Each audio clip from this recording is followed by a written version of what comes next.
La colonisation spatiale n'est plus une histoire de science-fiction. Il se pourrait bien que les premiers humains qui habiteront un autre monde soient déjà nés. Pour ces pionniers, cette aventure ressemblera à une expédition de camping cosmique. Il faut emporter avec soi tout ce dont on a besoin.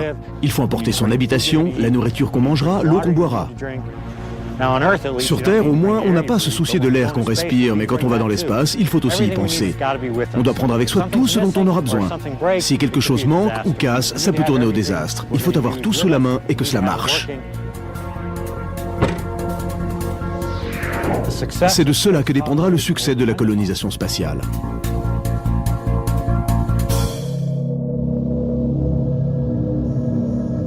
L'ambition de s'établir dans l'espace est au cœur même de notre existence. Nous avons des raisons incontestables de coloniser l'espace. Nous devons voir si nous pouvons étendre nos activités au-delà de la Terre ou si nous sommes vraiment limités à notre planète. C'est une question importante. La question est, quel est le rôle de la vie? Sur Terre existe un phénomène qu'on appelle la vie. Peut-elle se propager ailleurs? Nous sommes l'espèce qui pourrait déclencher ce processus. Carl Sagan, le célèbre astronome, a dit un jour que nous devrions être une espèce ayant deux planètes. C'est-à-dire que nous devrions en coloniser une autre tout en gardant la Terre. Par exemple, notre planète est au centre d'un stand de tir cosmique. Des comètes et des météores filent dans tous les sens au cours de centaines, de milliers et même de millions d'années. Nous avons besoin d'une planète de rechange pour la simple raison que la vie est trop précieuse pour la limiter à un seul endroit.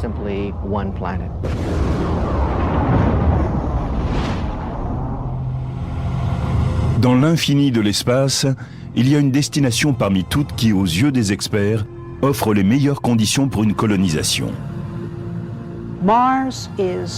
À l'intérieur du système solaire, Mars est notre grande chance. C'est la plus proche parmi celles où nous pourrions nous installer. Elle possède toutes les ressources nécessaires à la vie et à la civilisation.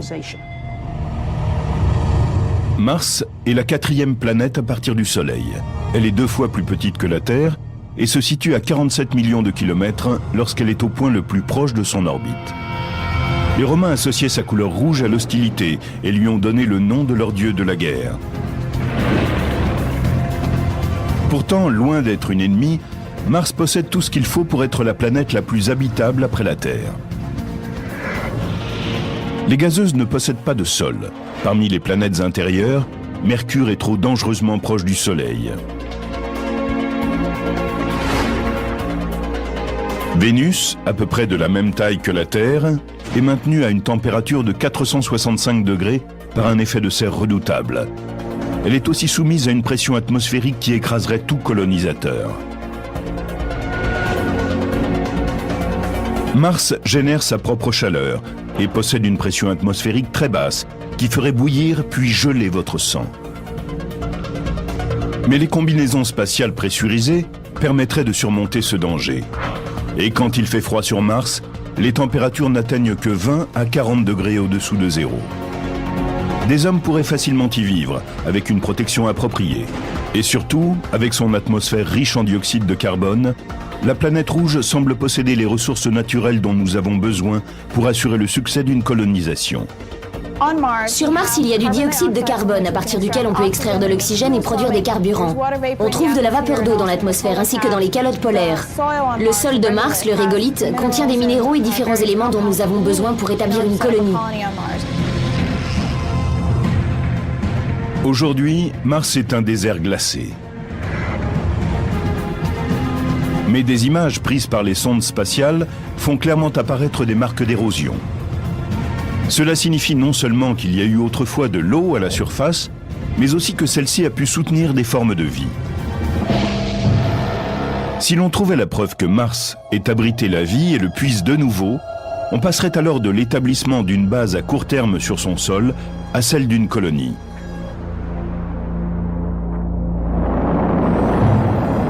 Une mission au long cours est déjà en projet à la NASA. L'agence spatiale conçoit le retour d'un homme sur la Lune vers 2020 comme une première étape vers Mars. Un des thèmes majeurs de l'exploration lunaire s'intitule « En avant vers Mars ». En permanence, nous pensons à la façon dont nous nous y prendrons sur Mars après avoir été sur la Lune. Les astronautes auront pour tâche d'étudier la façon dont l'homme réagirait dans un milieu planétaire, dans quelle mesure il pourrait travailler, de quelle durée de sommeil et de détente il aurait besoin, et de quelle façon l'équipage communiquerait avec le centre de contrôle de la mission. Nous avons besoin de résoudre toutes les questions qu'affronteraient ces habitants de zones très éloignées. Tester le matériel est une étape importante dans la préparation d'un long voyage vers l'inconnu.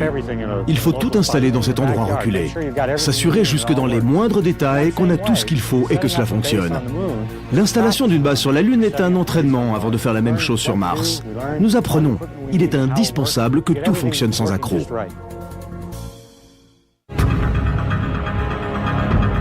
Ce matériel comprend des robots comme athlètes, c'est-à-dire All-Terrain Ex-Limbed Extraterrestrial Explorer ou robot extraterrestre hexapode tout-terrain.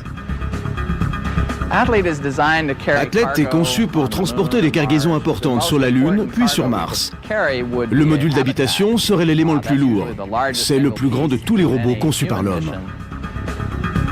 Mais Athlete peut faire plus que simplement transporter un chargement.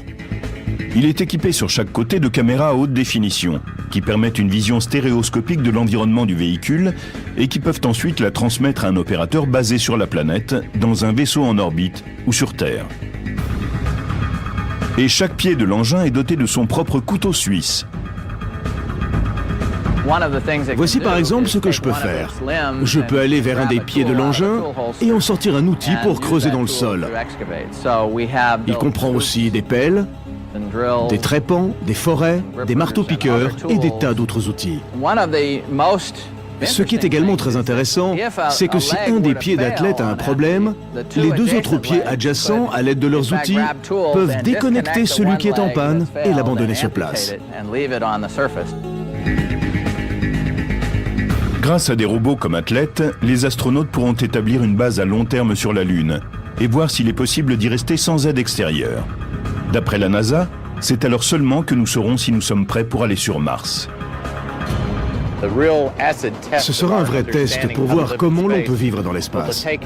Nous saurons si l'on peut placer une équipe de 6 personnes du côté le plus éloigné de la Lune, duquel on n'aperçoit pas la Terre, et si malgré ce handicap psychologique de ne pas être relié à la planète mère, l'équipage parvient à exister de façon autonome une année entière, avec l'aide du matériel que nous sommes en train de concevoir pour elle. Si nous réussissons à surmonter ce type d'épreuve, je pense que nous serons prêts à nous déplacer dans le système solaire et à supporter des conditions de vie plus difficiles encore que celles qui règnent sur Mars. La proximité de la Lune et de la Terre, environ 360 000 km, c'est-à-dire 3 jours de voyage seulement, fait de notre satellite un terrain d'essai idéal. Mais son environnement est très différent de celui de Mars. Mars, comparé à la Lune, c'est comme l'Amérique du Nord comparée au Groenland à l'époque des premières explorations. Le Groenland était très proche de l'Europe. C'est là que les Européens allèrent d'abord. Mais ils s'aperçurent que l'environnement était trop pauvre pour qu'une nouvelle branche de la civilisation puisse s'y développer. C'est la même chose pour la Lune. Elle est l'objet le plus proche de la Terre. Nous irons là dans un premier temps, mais Mars convient bien mieux à l'établissement d'une colonie. Mars contient plus d'eau et de ressources naturelles utiles que la Lune. Elle a aussi un cycle jour-nuit de quasiment 24 heures, comme la Terre.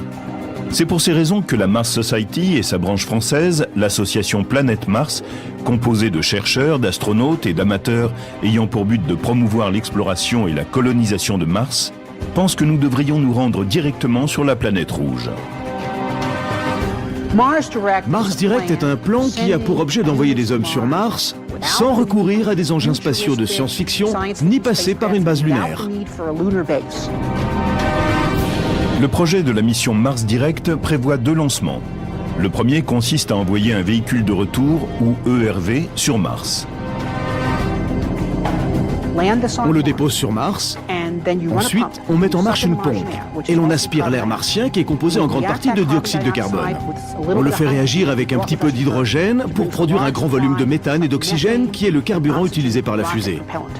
Ainsi aurons-nous un véhicule qui nous attendra à la surface de Mars pour revenir sur Terre. Le second lancement enverrait sur Mars un module d'habitation pour l'équipage.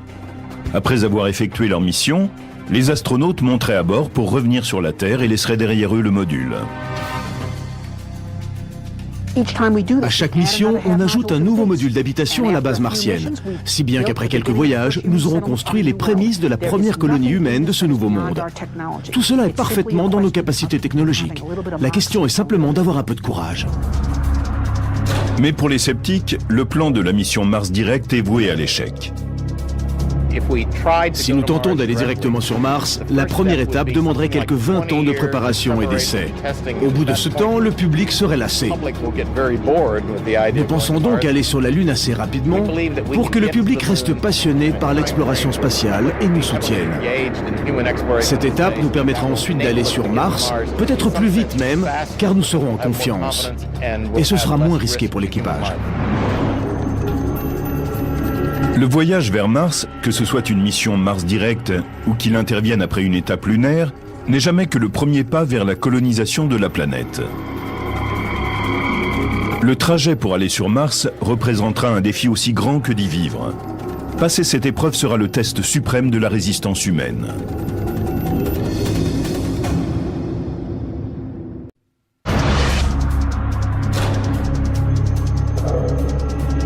Le voyage durera 6 mois, à condition qu'il se déroule à la période où la Terre est au plus proche de la planète rouge. C'est la fenêtre de temps idéale.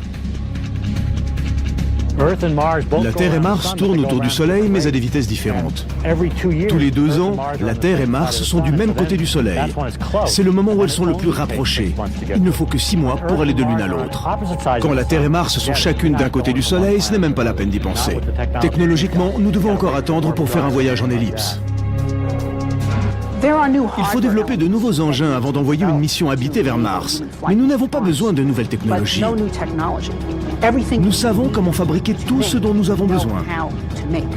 Aujourd'hui, nous sommes davantage prêts pour envoyer des hommes sur Mars que nous l'étions en 1961 pour envoyer des hommes sur la Lune, lorsque Kennedy a démarré le programme lunaire. Pourtant, nous marchons sur la Lune 8 ans plus tard.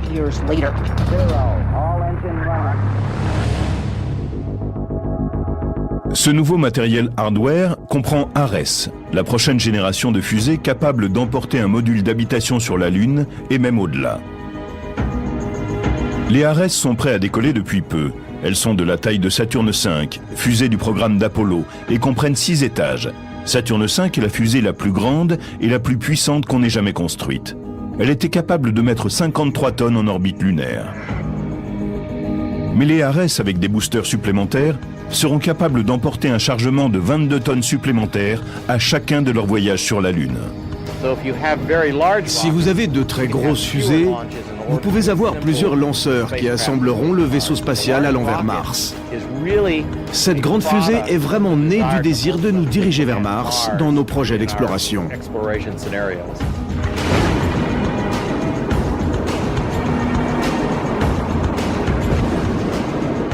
Parmi les nouveaux engins, il faut aussi compter Orion, le véhicule de l'équipage. Il fera plus de 2,5 fois le volume d'une capsule Apollo. Pour aller vers la Lune, Orion s'arrimera à une sonde lunaire envoyée dans l'espace par un autre vol. Contrairement au vaisseau Apollo, Orion tournera autour de la Lune sans équipage, pendant que se dérouleront les explorations lunaires. Les astronautes s'y arrimeront de nouveau pour retourner sur Terre. Ce nouveau véhicule empruntera la plupart de son matériel à la station spatiale.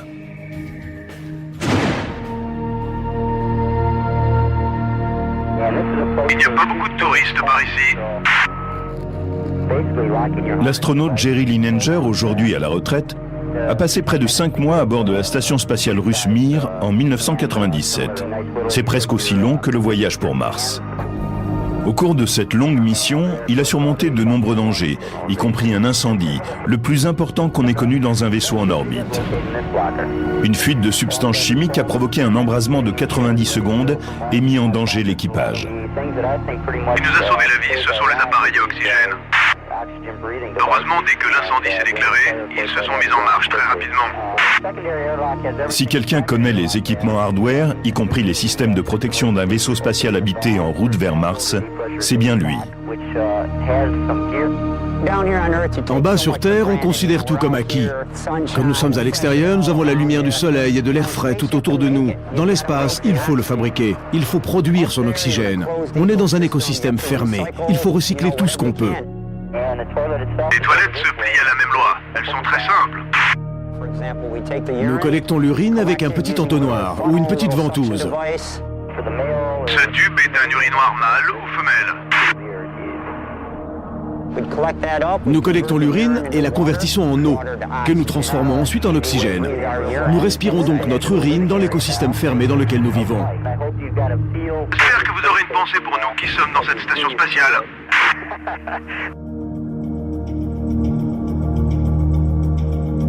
Les nouveaux équipements fourniront une énergie issue de sources propres et dignes de confiance. C'est avec un esprit écologique que nous partirons vers la planète rouge. Pour le retour vers la Lune, ce sont des panneaux solaires qui feront le travail. Mais le voyage vers Mars, plus long, nécessitera une autre source d'énergie. Sur Mars, l'ensoleillement et l'intensité de la lumière du Soleil sont moitié moindres que sur Terre. Et par conséquent, les panneaux solaires sont moins efficaces. Nous devons étudier attentivement la possibilité de recourir à l'énergie nucléaire dans certains vaisseaux spatiaux. On y pense sérieusement aussi pour produire de l'énergie à long terme sur la Lune et ne pas avoir à se soucier des périodes d'obscurité lorsque la lumière du Soleil est absente. Il faudra donc apporter là-haut des batteries pour stocker de l'énergie. Malgré tous ces nouveaux équipements, le voyage vers Mars ne sera pas exempt de risques éventuels. C'est le cas de toute expédition vers un lieu inconnu. Imaginez que vous partiez en camping dans un endroit sauvage. Vous avez quitté votre maison, l'environnement familier auquel vous êtes habitué. Vous partez pour un long voyage et des dangers vous menacent. Glissement de terrain, avalanche, vous pouvez vous égarer. Toutes sortes de problèmes sont envisageables, mais vous y allez quand même, mais vous êtes préparé. Ça peut être une aventure, ça peut aussi être un désastre. Aller sur la Lune ou sur Mars, c'est un peu la même chose. On quitte la Terre, on sort dans l'espace, on rencontre des problèmes imprévus ou le matériel connaît des défaillances. Globalement, les problèmes qu'on peut rencontrer en camping sont ceux que les astronautes auront à affronter sur Mars. Ce pourrait être un défi, mais aussi un désastre.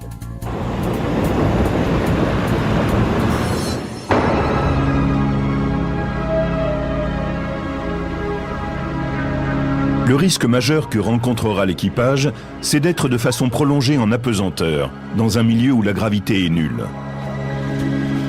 Tu as vu comme c'est facile, Georgie? En vivant sous les lois de ce milieu inhabituel, le squelette humain commence à se détériorer.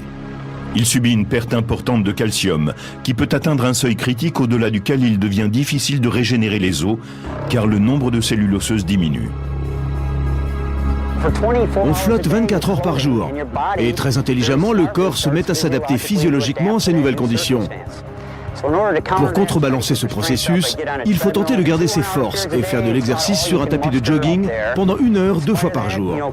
J'ai réussi à revenir à un niveau d'environ 65% de ce que ma masse osseuse était avant le vol. J'avais une grave atrophie des muscles et près de 14% d'os en moins dans les hanches et en bas de la colonne. Plus on monte dans l'espace et plus les os se mettent à libérer du calcium. Sur un vol de longue durée, cela peut être une cause d'abandon. À son retour sur Terre, ce n'est qu'au prix d'un entraînement physique intense que Jerry Linenger a pu réduire sa perte osseuse de 14 à 2%. Les effets de l'apesanteur restent un problème qui doit être résolu avant de partir pour Mars, et a fortiori de coloniser la planète. Les recherches continuent pour y apporter une solution.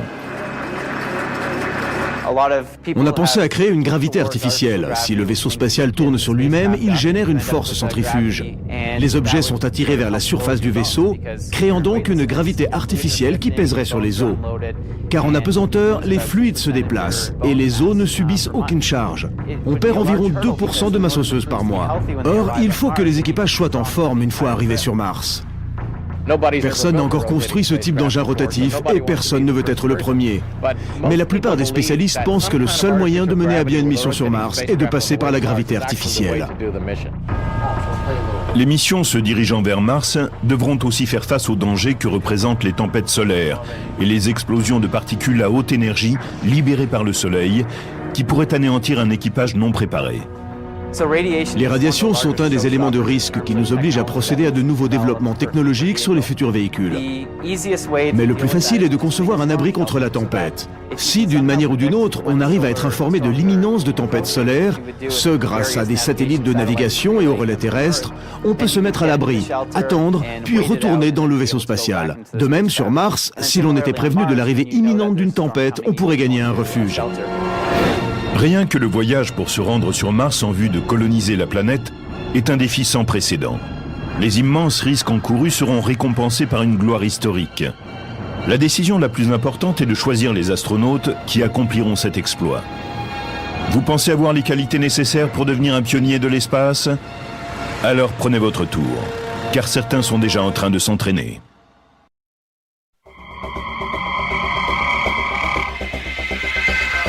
La colonisation de Mars exigera des hommes et des femmes au profil spécifique. Les missions pouvant durer plus de 2 ans, la sélection de ceux qui ont l'étoffe pour être des pionniers planétaires sera un élément décisif pour atteindre le succès. 2, 1, we have ignition. Le coût d'un lancement s'évalue en milliards de dollars, et l'espace réduit du vaisseau spatial limitera au strict minimum le nombre de membres d'équipage. Je pense qu'il y aura 4 membres d'équipage. C'est le minimum pour qu'on puisse, une fois là-haut, scinder l'équipage en 2 et que personne ne se retrouve seul. Et c'est le minimum de personnes qu'on puisse envoyer pour avoir 2 fois plus de chances de remplir les objectifs de la mission. Cet équipage se composerait de 2 mécaniciens d'élite, capables de réparer n'importe quoi et de sauver ainsi des vies. On y joindrait 2 scientifiques de terrain qui assureraient la partie intellectuelle de la mission. Selon la terminologie de Star Trek, je veux 2 Scotty et 2 Spock. Les colonisateurs de Mars auront besoin de plus que cet éventail de qualités essentielles. Il faudra aussi qu'ils soient solides. On pense souvent que les astronautes sont des hommes forts, mais ils ont juste à obéir aux ordres et à agir selon le plan prévu. Cependant, ce sont des humains, et comme chacun d'entre nous, ils peuvent avoir des réactions psychologiques inattendues dans certaines situations. Nous devons en tenir compte, et cela fait partie du processus de sélection de l'équipage. Les astronautes devront s'adapter à l'espace confiné du vaisseau et du module d'habitation. Si vous êtes claustrophobe, vous pouvez oublier tout de suite. Nous passons des tests à cet effet. On vous met dans une sorte de balle qu'on ferme entièrement. Vous êtes recroquevillé dans cet espace complètement noir. Je crois que je vais passer la nuit ici. C'est la pièce où dort le commandant. Et on a sur soi des moniteurs cardiaques. Personnellement, je me suis endormi. À la fin, ils sont venus, ils m'ont ouvert et ils m'ont dit « C'est parfait. Si vous ne vous endormez pas dans un espace clos, c'est que vous n'êtes pas la bonne personne. » Le fait d'être la seule forme de vie sur une autre planète que la sienne est un autre défi psychologique. Dans l'espace, vous êtes vraiment à l'écart de tout.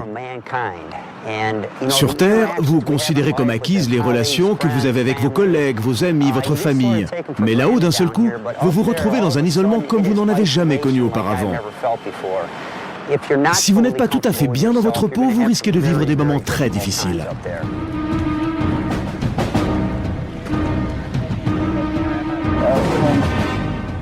La mission pour Mars a duré 4 mois. Tout s'est très bien passé. Pour entraîner les hommes en vue de cette mission aux conditions extrêmes, la Mars Society a construit 2 stations de recherche où sont pratiquées des simulations d'exploration. Les équipes comprennent au plus 6 personnes. Ce sont pour la plupart des universitaires, des scientifiques et du personnel de la NASA. Ils travaillent sous les mêmes contraintes que celles que les astronautes connaîtront sur Mars. Ils ne sortent pas sans revêtir des combinaisons spatiales. Ils vivent selon le temps martien, le jour étant plus long de 37 minutes que sur Terre. La communication avec le centre de contrôle de Denver se fait avec un délai de 20 minutes, car c'est le temps qu'il faut à un signal radio pour aller de Mars à la Terre. La plus grande épreuve est peut-être de vivre avec un espace personnel minimum.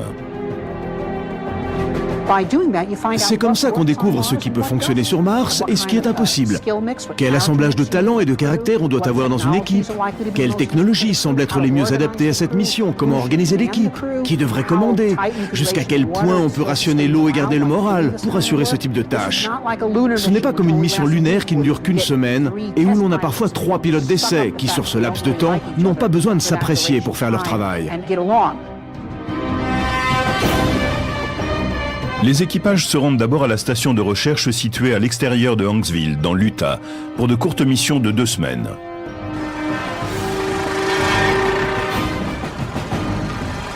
Au cours de ce séjour, ils accomplissent des activités extravéhiculaires, comme collecter des échantillons de sol en vue d'études géologiques.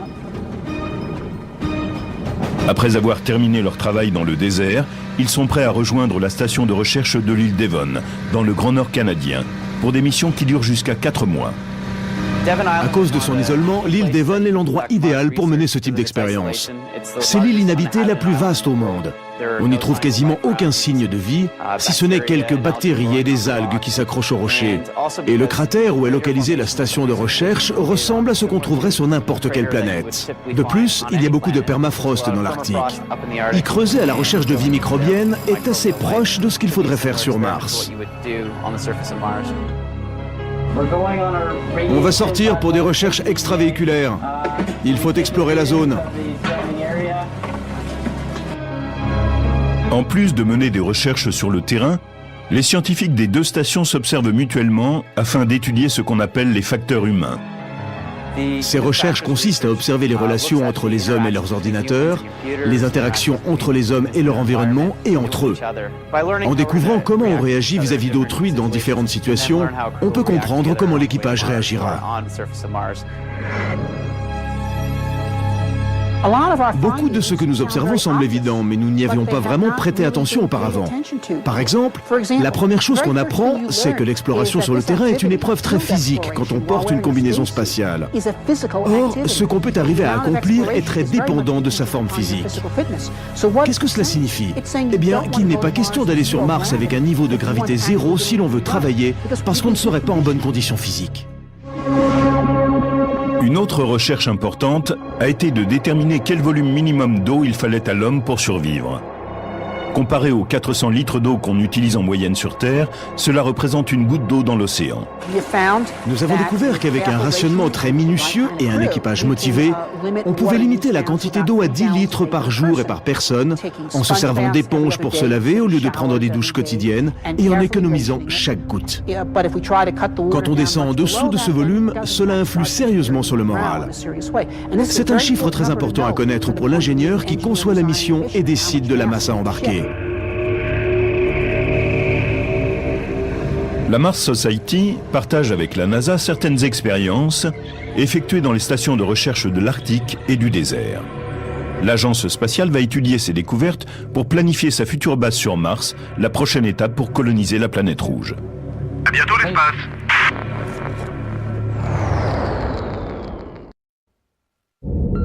Nous sommes en 2040. La destination, Mars. Après des décennies de recherche et d'études approfondies, les premiers explorateurs humains sont en route vers la planète rouge. Après avoir effectué le plus long voyage habité jamais réalisé, c'est-à-dire avoir parcouru 54 millions de kilomètres en 6 mois, il est temps pour eux de se poser sur Mars. Mais quel est le meilleur endroit pour cela ? Il faut une zone comprenant une diversité géologique et un nombre important d'éléments différents à explorer, le tout dans un rayon d'action qui ne soit pas trop vaste. Et surtout, il faut que ce soit un endroit où il y ait eu de l'eau par le passé, car c'est là qu'on pourrait trouver des formes de vie.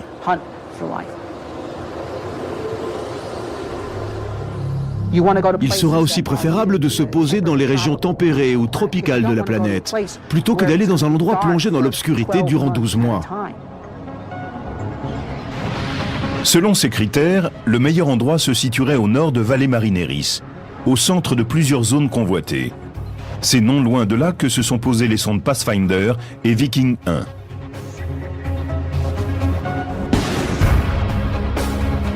C'est aussi le lieu le plus propice pour établir un camp de base qui puisse fonctionner comme s'il était dans une région sauvage de la Terre. Dans un lieu sauvage et reculé, on peut établir un camp de base dans la mesure où l'on a tout ce qu'il faut sous la main. On compte sur l'environnement. On a de l'oxygène, on a de l'eau. On trouve alentour du bois pour faire du feu. Maintenant, imaginons que nous colonisions Mars. Là aussi, on utiliserait tout ce qui se trouve autour.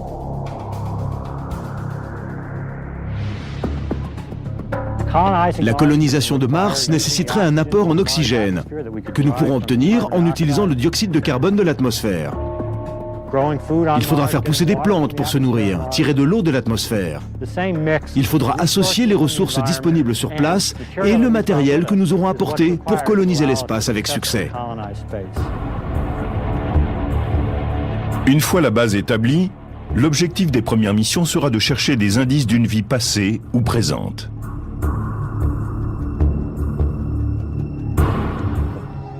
À l'aide de radars, les astronautes tenteront de trouver de l'eau dans le sol, jusqu'à plusieurs centaines de mètres de la surface, puis de la remonter après forage.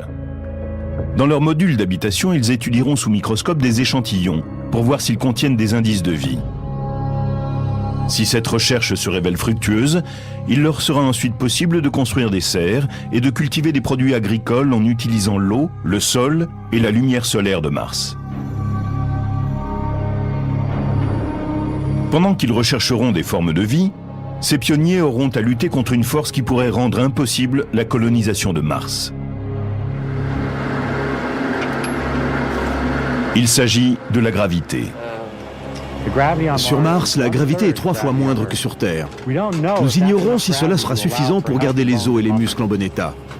Si la force de gravité martienne ne permet pas la survie des humains à long terme, la planète pourra malgré tout devenir un lieu touristique. Nous pourrons nous y rendre pour une semaine, par exemple. Elle deviendra une attraction à visiter, mais pas un lieu de résidence. C'est donc la question fondamentale à laquelle nous devons répondre. La gravité martienne sera-t-elle suffisante pour nous permettre de vivre d'un point de vue biologique? Je pense que la réponse est oui. Mais pour l'instant, nous n'avons pas de données réelles.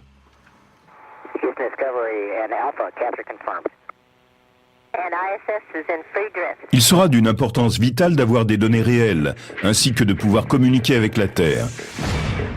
Pour les communications radio, le décalage entre l'équipage sur Mars et le centre de contrôle sera d'environ 40 minutes, en fonction de l'alignement planétaire. Et bien sûr, cela affectera la manière dont les astronautes mèneront leurs recherches. Cela veut dire que l'équipage devra être beaucoup plus autonome que ce que nous avons connu avec ceux qui tournaient autour de la Lune.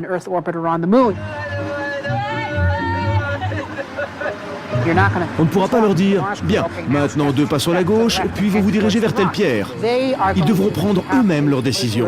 Et plus globalement, je pense que c'est depuis le terrain que sera dirigée l'expédition. Le commandant fera partie de la mission même, au lieu d'être au centre de contrôle. Sur Terre, nous aurons simplement une équipe pour les soutenir. Allez les gars, on retourne au boulot. Le module d'habitation des astronautes sera un prototype des structures utilisées plus tard pour une colonie martienne. Comme le propose le projet de la Mars Society, cette première habitation sera le vaisseau même de l'équipe. La boîte à sardines, comme certains l'appellent, fait environ 6 mètres de haut sur 7 mètres de diamètre.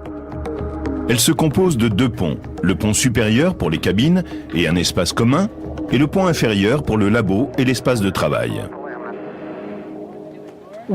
En travaillant sur le terrain, nous avons découvert que la plupart des Américains travaillaient et vivaient dans des endroits encore plus étroits, et qu'ils n'y étaient pas si mal, qu'ils ne s'y sentaient pas oppressés.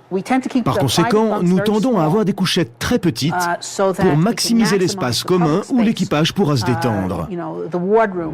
Si nous avons un équipage en pleine forme, dont les membres ont envie de travailler ensemble, cela nous permettra évidemment de pouvoir réduire l'espace au minimum.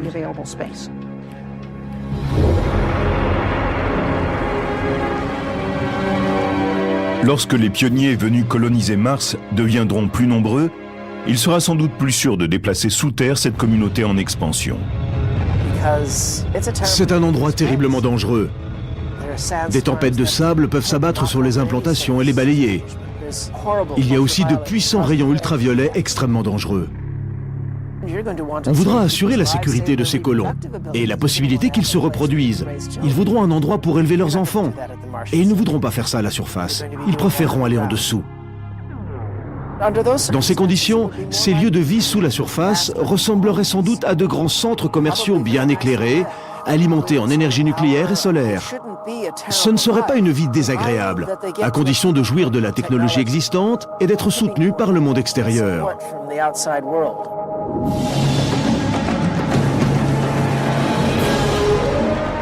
Les premières missions vers Mars, effectuées lors d'un alignement planétaire optimal, dureront à peu près 2 ans et demi, en comptant 6 mois de trajet aller, 1 an et demi de séjour à la surface et 6 mois pour le retour vers la Terre. Au cours de ce laps de temps, nous apprendrons si Mars peut abriter la vie. Et si c'est le cas, une porte s'ouvrira vers la colonisation de la planète. Le terraforming de la planète rouge lui permettra de ressembler davantage à la Terre.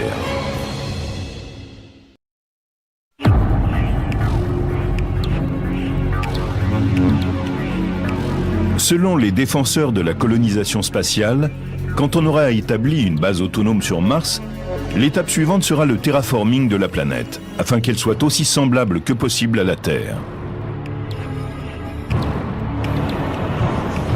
Partout où elle s'est établie, l'espèce humaine a reconfiguré l'environnement pour qu'il convienne à ses besoins. Ce sera la même chose pour Mars. Le terraforming est peut-être une façon de créer un nouveau jardin d'Éden dans l'espace. Comment ferons-nous? Prenons Mars. C'est un désert de glace. Nous devrons avant tout élever la température. Nous savons comment réchauffer une planète. Nous le faisons déjà sur Terre, où ce n'est pas une bonne chose. Mais sur Mars, ce serait très positif. Il nous faudrait faire exactement comme sur Terre, c'est-à-dire libérer dans l'atmosphère des gaz à effet de serre qui provoqueraient le réchauffement de la planète. Chez nous, c'est de la pollution. Sur Mars, ce serait de la médecine. Les calculs ont montré que le volume de gaz à effet de serre que nous devrions libérer sur Mars reste raisonnable. Cela ne dépasse en rien nos capacités de production, mais en même temps, c'est trop important pour que nous puissions transporter une telle quantité de la Terre jusqu'à Mars. Ces gaz devront donc être produits sur place. Il faudrait installer des usines qui les fabriqueraient et les relâcheraient dans l'environnement. Ces usines combineraient des éléments pris dans l'environnement martien, les convertiraient en gaz fluorocarboné toxiques et les libéreraient dans l'atmosphère. Les experts estiment qu'au bout d'une centaine d'années, ces gaz à effet de serre auront transformé une planète froide, sèche et morte en un monde chaud, humide et favorable à la vie. Il est intéressant d'imaginer à quoi pourrait ressembler Mars après un siècle de réchauffement. Elle serait plus bleue qu'aujourd'hui. On y verrait de grandes étendues d'eau. On commencerait à noter de petites zones vertes à la lisière de ces zones bleues. Avec le temps, le vert aurait proliféré et laisserait place à des montagnes. Et peut-être finirait-on par avoir un monde bleu et vert avec de petits îlots de rouge qui subsisteraient, un peu comme les réserves de nos parcs nationaux. Au cours des premières étapes du terraforming, la température grimpera ainsi que la pression atmosphérique. Les hommes ne sortiront qu'après avoir passé des tenues qui créeront une certaine pression sur leur organisme et avec un masque à oxygène. Cela sera plus pratique qu'une combinaison pour aller dehors. Il faudra sans doute un certain temps pour que Mars ressemble à un endroit comme celui-ci, cette serre de l'Arboretum de Los Angeles. Il faudra du temps avant que nous ayons un paradis comme celui-là, mais cela commencera avec des algues, des mousses et peut-être de l'herbe. Pendant que tout cela avancera, les techniques génétiques appliquées aux humains même se seront sans doute développées. On se reproduira, soit par sélection des embryons, soit par manipulation génétique. On obtiendra ainsi des générations de citoyens qui auront moins besoin de tenues spatiales pour sortir à la surface de Mars. Leur peau sera moins sensible aux ultraviolets et à la basse densité de l'atmosphère. Peut-être auront-ils de moins en moins besoin de respirateurs. Et tandis que l'atmosphère grandira, ils pourront faire l'autre moitié du chemin. Ces nouvelles capacités seront le début des premiers vrais martiens, des gens qui feront leur ce nouveau monde. La NASA n'est pas intéressée par le terraforming des planètes.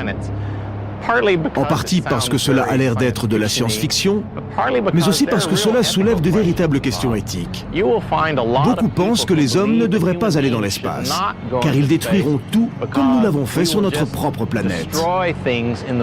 Ils disent aussi que nous devons garder la Lune, Mars et les autres planètes en l'état pour poursuivre les recherches scientifiques.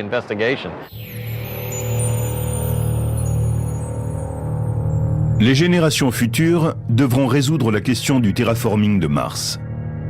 Mais c'est une échéance encore lointaine dans la colonisation de l'espace, qui pourrait démarrer avec la génération actuelle. La seule chose que nous pouvons prédire, c'est qu'il y aura des hommes ailleurs que sur la Terre dans le système solaire. La colonisation de l'espace s'effectuera petit à petit, très normalement, comme cela s'est toujours fait au cours de l'histoire. On a toujours vu les populations s'étendre et passer de nouvelles frontières. Nous sommes devant un nouveau défi technologique. Voilà cette nouvelle frontière. Mais l'espèce humaine a montré qu'elle avait de grandes capacités d'adaptation et qu'elle savait surmonter les défis, comme celui qui s'ouvre à elle.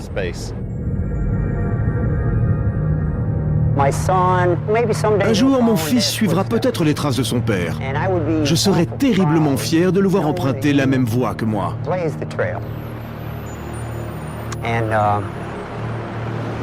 Vous savez, c'est tout à fait possible.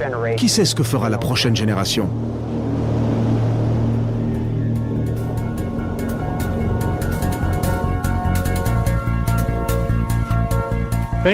La colonisation de l'espace sera une expédition de camping incroyablement passionnante. Cela sera un test pour notre équipement ainsi que pour nous-mêmes. Nous connaîtrons mieux l'espace, notre Terre et nous-mêmes.